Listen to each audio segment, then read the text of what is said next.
तो भाई लोग सोचो कि आप ना मूवी डायरेक्टर हो या फिर एक स्क्रिप्ट राइटर हो या फिर आप मूवी बनाते हो, कुछ भी आप समझ सकते हो जो आपको सही लगे।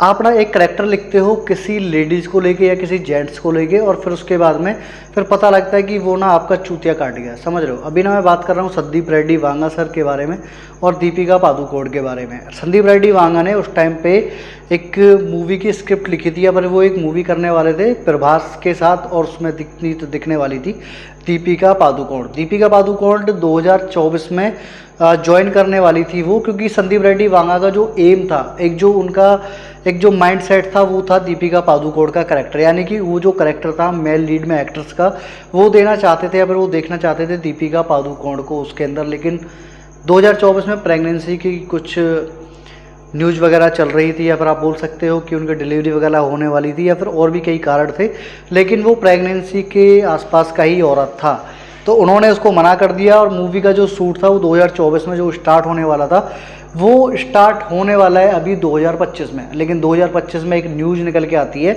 कि संदीप रेड्डी वांगा ने अभी अप्रोच किया दोबारा से दीपिका पादुकोण को, और दीपिका पादुकोण स्प्रिट जो मूवी है वो कर रही है किसके साथ, प्रभास के साथ। लेकिन उसके कुछ टाइम बाद एक स्टेटमेंट आती है निकल के दीपिका पादुकोण की तरफ से, और वो बोलती है कि उसने उस फिल्म को लेफ्ट कर दिया है। एक स्टेटमेंट आती है संदीप रेड्डी वांगा की तरफ से, और वो बोलते हैं कि भैया उन्होंने तृप्ति डिमरी को कास्ट कर लिया है। अभी ये सारे जो फंडे या फचड़े जो फचेड़े हैं ये हुए क्यों? संदीप रेड्डी वांगा जो है उनका ये कहना है कि भैया जो दीपिका पादुकोण जितने भी इल्ज़ाम लगा रही हैं वो सरासर गलत है, क्योंकि जो मेरा माइंड सेट था वो तो मैंने उनको स्टोरी भी सुनाई, और एक जो माइंड में जो था उनका एक करेक्टर, उसको लेके दीपिका पादुकोण को ही इमेजिन करके मैंने वो करेक्टर जो है रन किया है स्क्रिप्ट के अंदर।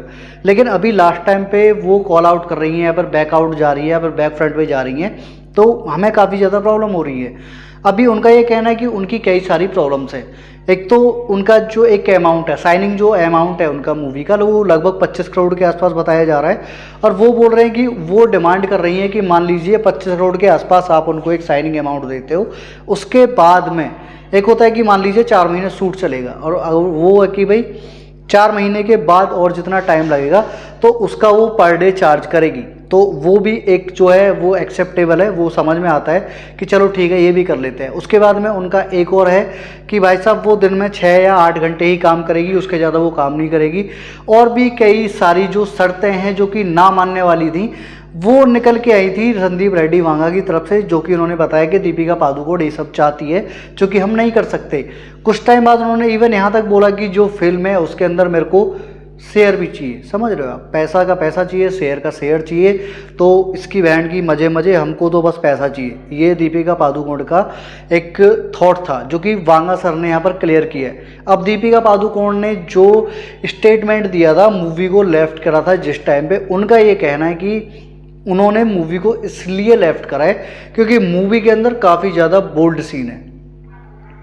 यार एक चीज़ मेरे को ये बताओ, जब आप मूवी को स्टार्टिंग में सुन रहे थे, स्क्रिप्ट आप सुन रहे थे, और आप ना स्क्रिप्ट सुनते हो, आपको पता लगता है आपको ये चीज़ करनी है, वो करना है, आप एक साइनिंग अमाउंट पे डिस्कस करके एक मूवी आप साइन कर लेते हो, और उसके बाद में फिर आप बैक फ्रंट पे चले जाते हो और बोलते हो कि भैया मैं तो इसलिए नहीं कर रही। और उसके बाद में जितने भी एक जो मीडिया PR है या फिर जो भी कुछ हरामी लोग हैं, वो यहाँ पर तृप्ति डिमरी को लपेट रहे हैं, रसगमी का मंदाना को लपेट रहे हैं। उनका ये कहना है कि भाई दीपिका तो दीपिका है, वो ये है वो ये है, तृप्ति डिमरी कुछ नहीं है, या फिर रसगमी का मंदाना कुछ नहीं है। भाई 10 से 15 साल सीनियर है दीपिका पादुकोण, अकॉर्डिंग टू अगर बात करें तृप्ति डिमरी के कैरियर के, तो वो 10 से 15 साल सीनियर है, तो वो तो कोई मेल भाव है ही नहीं। उसके बाद में अगर करंट टाइम की बात करें तो भाई साहब वो अपना काम कर रही है जो उसको काम मिल रहा है। मैंने पहले भी बोला था तृप्ति डिमरी को जब तक जितने काम मिले थे एनिमल से पहले, पर यार आप लोग उसको एनिमल से ही जानते हो। और उसके बाद में अगर मैं बात करूँ तो उससे पहले कई सारी जो फिल्में उनकी आई थी उनके बारे में किसी को पता ही नहीं है, मोस्टली के लोगों को पता ही नहीं है, लोग उनको जानते ही नहीं थे। मैंने एक प्रॉपर बात करी थी एक वीडियो में इसके अंदर, तो शायद हो सकता है आपको मिल जाए, तो आप चेक कर लेना एक बार।